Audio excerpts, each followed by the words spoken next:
manga. So today I want to talk to you guys about that manga called The Flowers of Evil, also known as Aku no Hana. Now normally I recommend you guys something more action oriented, something where you're going to see fists flying, you're going to see action, you're going to see all sorts of crazy adventures. But with this manga, it's more down to earth and down to reality based. And I just gotta say, like, holy fuck. So in a nutshell, the story begins with this guy named Kasuga, and pretty much he gets caught doing something. It's, a little bit, I would say, perverted, I ain't gonna lie. He's pretty much caught stealing this girl that he likes, gym uniform, and taking it home, and he gets caught by the wrong person. And while that is, something that you shouldn't be doing, what the fuck are you doing stealing someone's gym uniform? The amount of punishment and the amount of crazy shit that follows after these events, it's just out of this fucking world. This girl Nakamura is the one that caught him, and oh my god, the amount of shit that she does in this manga is just fucking ridiculous. And at first it feels as though, okay, so this is gonna be kind of like a one-trick pony. She's gonna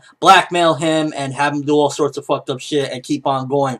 But it even gets crazier, and the blackmail stuff that she already starts off doing to him and making him do is out of this fucking world. I don't want to spoil it, which is why I'm not saying some of the stuff she does, but I'll give you a small taste and a small example of some of the crazy fucking shit Nakamura did to this guy. She makes him bring the gym uniform back to school, strips him butt-ass naked, and puts it on him, and just tells him, feel like the true pervert you are. But don't get it twisted, there ain't no hentai, this ain't none of that type of stuff. It's just that this girl Nakamura is truly fucked up in the head. She's like totally just has this crazy outlook on life, and this manga, it really just makes you question a lot of like reality and a lot of society, because this girl Nakamura, in the end of it all, I would definitely say that one of the big reasons of why she does these things is because life is fucking boring, and not everyone has the most exciting lives. Sometimes life just looks at as just one big bland canvas with nothing on it, and I think that definitely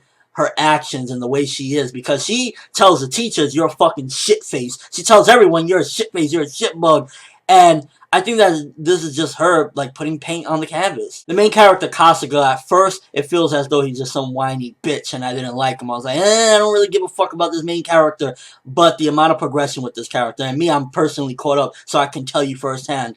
It starts off like that, and where he's at right now, I absolutely feel for the character. I feel like I can relate to him on some certain levels, and I just think that this manga is fucking mind-blowing, because, like I said, it starts off with her making him do these crazy things and like, yo, I want you to do this, and it's just like stuff that you'd be like, no, I can't do that, but it's so fucked up. And you see the transformation of this character from the start to where he's at now, and it's just one fucking hell of a ride of a mindfuck. It's pretty much this guy starts off as some dweeb and just ends up in a totally different place, and there's also the people around them that are getting affected as well. This guy's parents start off as like, loving parents, having a great life, and then they have a fucked up, crazy transformation as well. Everybody around them keep getting pretty much ruined or changed into what possibly could be either the after effects of what they've been through and everything, or it could just be that these are peeling off the layers to who they truly are. Because this manga isn't just cut and dry one thing. I feel as though there is so much to this. I feel as though the character development is just something unseen before. When I was reading this manga, I ain't even gonna lie to you, I was just like addicted. I had a blackout one day. I opened up my curtain and I laid on my couch and read like 5 volumes straight. That's how much fucking, like, when a manga does that to you, when you can sit down and just like read volume after volume, you know you got something great on your hands. Again, you ain't gonna get no kamehamehas, you ain't gonna get no action in this one. This is not action. This is characters living in life, but when shit just gets crazy and you meet crazy people in this world that can make you do crazy things, and eventually see maybe there was somebody else inside of you. Maybe you're not the person you always thought you were. Maybe there's somebody a lot darker inside of you. Maybe there's somebody a lot lighter. Maybe there's somebody more crazier. And I definitely said this is the type of manga that'll fuck with your mind, and you'll definitely be like, yo, what did I just read? So if you want something a little bit different, you don't want to read the norm, you don't want to be like, oh, well, I read Dragon Ball Z, I read Naruto, then I highly recommend you check this out. This is something a bit out of the, it's a little bit of a strange manga, but if you can really get into it, then I think you will absolutely love it. Right now, there are currently 50 chapters out, and for me personally, it's like one of those things where you could just keep reading and reading and reading and reading, like, I gotta know what happens next. And I'll never forget certain parts in volume 1 alone, I was like, what's going on? I have to know what happens next. And I just say, Nakamura for the motherfucking win. And at first you will be like, why did ForneverWorld say that? But if you keep reading, I promise you will understand it all. Because on a real note, this manga really sometimes just makes you think about life. And like, you know, sometimes life can be very bland and simple.